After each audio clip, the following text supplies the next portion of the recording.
Hello everyone and welcome to Sinful Gaming. I hope you're all doing well, I hope you're all staying safe, and most of all, I hope you're all fighting that war against the Grey.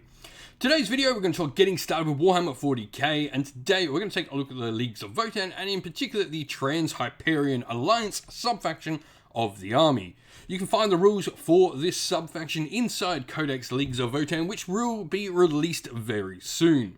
In this video, we're going to talk about the League Custom and the rules that make the Trans-Hyperian Alliance special for the Leagues of Votann. We'll then take a look at a couple of units we can use to start off our Leagues of Votann army with, before looking at some other units to expand upon with those initial purchases, and finally finish off the video with a little sample army list of 1,000 points for you to use as some inspiration for creating your own Trans-Hyperian Alliance Leagues of Votann army.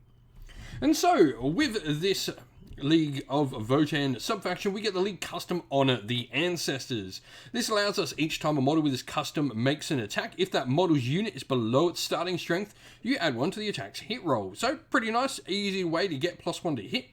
Each time a model with this custom makes an attack on an unmodified wound roll of a 6, and the armor penetration of that attack is improved by 1. Once again, just a really nice solid rule. Being able to get some bonus AP penetration in there is really nice. It's definitely going to benefit having units that get a lot of shots, because the more shots we get, the more chances for those 6s. So that's definitely something we're going to be looking at in this particular subfaction. And so to get started with, well, just based on all of the relics and all the abilities we get with this particular subfaction, a Grimnir certainly for me is the place to start. So this is a Leagues of Votann Psyker, a psychic space dwarf. Yes, space dwarfs do use, magic. Now, we've got a 4-up invulnerable save. We add 1 to combat attrition test taken for friendly units from the Leagues of Votann within 6 inch. The core of supports can stop perils of the warps happening. And in addition, we get to manifest 2 psychic powers in the psychic phase and attempt to deny 1 in our opponent's phase. We get to choose powers from the Skyward discipline, which is going to mix but a lot of offensive or at least debuffing psychic powers within it.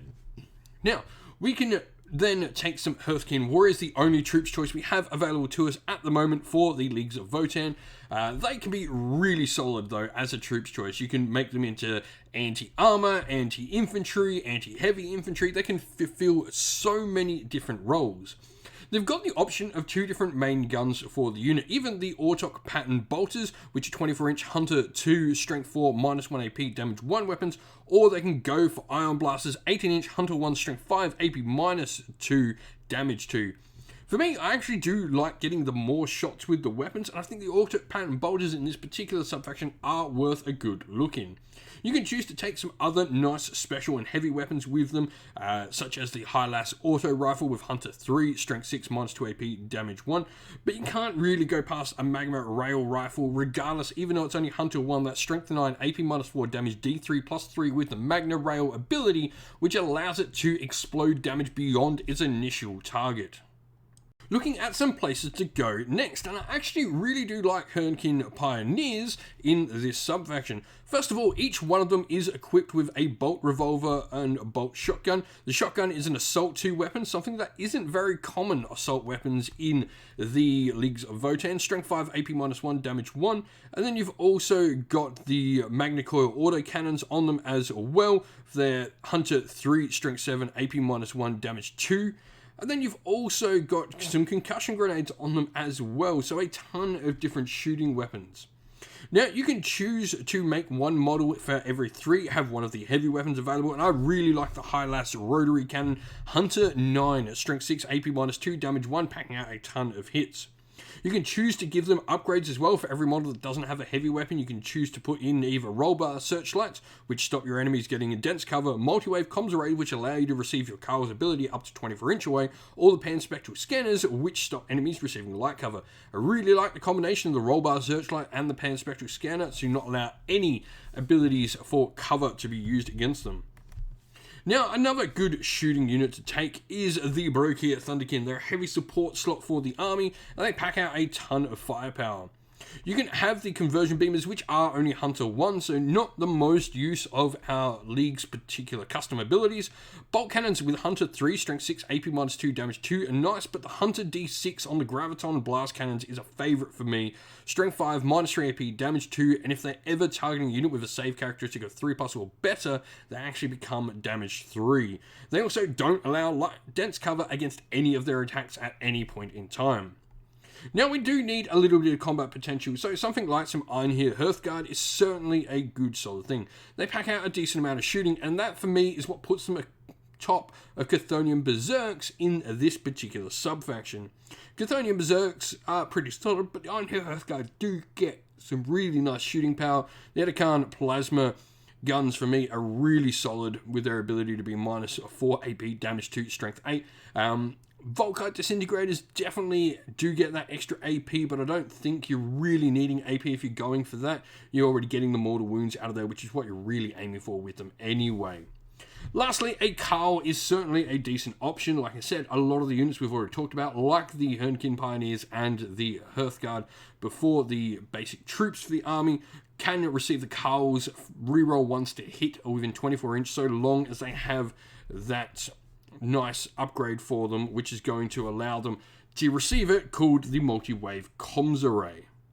And so here we have our sample army list for you. We've gone for 2 Grimnirs in our HQ. One of them is our Warlord, meaning the patrol detachment we're taking costs a no CP to run. Now, the first Grimnir we're going to have is going to be upgraded to a Lord Grimnir. This is going to give him some additional abilities available to him, and also some other options he gets to take. Now, we're going to give him the Warlord trait, which is going to be Ancestral Power. This is a Warlord trait he unlocks by becoming a Lord Grimnir. This adds 6 inches to the range of all the psychic powers he casts, which is really cool. Now, he's then got a relic called the Corv Duas as well. This is a relic special to the Trans-Hyperian Alliance. You add 1 to the wounds characteristic of his Corv models. When the bearer contains 1 or more Corv models, the bearer can attempt to deny 1 additional psychic power. And while you also contain a Corv model in his unit, you can get bonus or +1 to your deny the witch rolls as well. Onto his psychic powers, we've gone for Null Vortex. Normally 12-inch range can be a little bit of a negative for this particular psychic power, but with him getting it to that 18-inch, with a warp charge of 8, select 1 enemy unit within 18-inch of him, and you can stop them being able to use invulnerable saves. We've then also gone with Crushing Contempt on him as well, boosting this up to 24-inch range. The result, you roll 3d6 when you do this, and if the result is greater or equal to the leadership characteristic of the enemy unit, to your next psychic phase, they can't perform any actions, always subtle stuff being able to stop actions, and if the result is greater than the leadership characteristic of the enemy unit until the next psychic phase, each time a model in the unit makes an attack, subtract 1 from the attack's hit rolls as well. Our second Grimnir is going to have 3 psychic powers, and this is thanks to a second relic we're going to be taking with this particular Grimnir here, called the Murmuring Stave. This is going to allow him to know the additional psychic power, and in addition, in his psychic phase, if he attempts the psychic action, he can still manifest 1 psychic power. Now, he's gone for Interface Echo, which is an ability to get just some more CP. We've then gone Fortify for some bonus toughness, and also a 6-up wound shrug. And then lastly, Ancestral Wrath just gives him a nice little bit of offensive output. He could use this, and he could use Smite if we really need this model to do some nice offensive mortal wound output. Troops-wise, 2 Hearthkin Warrior Squads, both of them equipped with Ortok Pattern Bolters. We then have the Medipacks and Pan-Spectral Scanners in there, the L7 Missile Launchers, and Magna Rail Rifles. Elite Ironheart Hearthguard, we've got a mix of the different combat weapons, but all equipped with those plasma guns and a teleport crest to drop them down where we want them to go. 2 Hernkin Pioneers, both of them are equipped exactly the same. We've got the Rollbar Searchlight, the Pan-Spectral Scanner stopping cover working at all against them, and the Higher Lass Rotary Cannons. Lastly, we have a 6-model Broken Thunderskin Squad. This is going to have all Graviton Blast Cannons, 52 power level, perfect 1,000 points, and no CP left in the army. If you've got some thoughts on how to put together a nice heavy firepower army with this subfaction, let us know down in the comments below. And so that is the end of the video. Thank you all for watching. We hope you enjoyed it. If you did, please don't forget to leave a like and subscribe to the channel. And while you're at it, why not come join our Discord server as well, which you can find linked in the video's description. Also linked in the video's description is the best way to help support the channel via Patreon or YouTube members. If you'd like to help support either, it would be greatly appreciated as it goes towards making the channel better and better at doing what we continue to do here. We'd like to give a special shout out to all our Patreons and YouTube members, so a thank you to our Patreons: Christian Weir, Soren, Greenskins Gaming, Kenny Lowe, Owler and Shot First, Andrew Bowen, Nathan Fee, The Rising Ape, Q Dynamic, Anthony B, JJ Austrian, Average Wargamer, Domir, Mark Harvey, James Cater, Derek, and GRP390. And also a shout out to our YouTube members: Green Roots Gaming, Kenton Young, Ronya, Lock Lorick, The Johnny84, David Ellsworth, Wolfric Nick, Broken Chef, Ariana Edwards, Revenar, Pink Nico Fire, Robin Mankiller, Monty's Tabletop, Terrain, and John Castle. Lastly, a special shout out to all the people who help support the channel via sponsorship or via collaborations, and a special thanks as well to Lady Witchfox Art, who does all the amazing artwork you see on the channel. Thank you all for watching. Once again, everyone, stay safe, stay well, and most of all, keep fighting that war against the Grey. Ciao for now.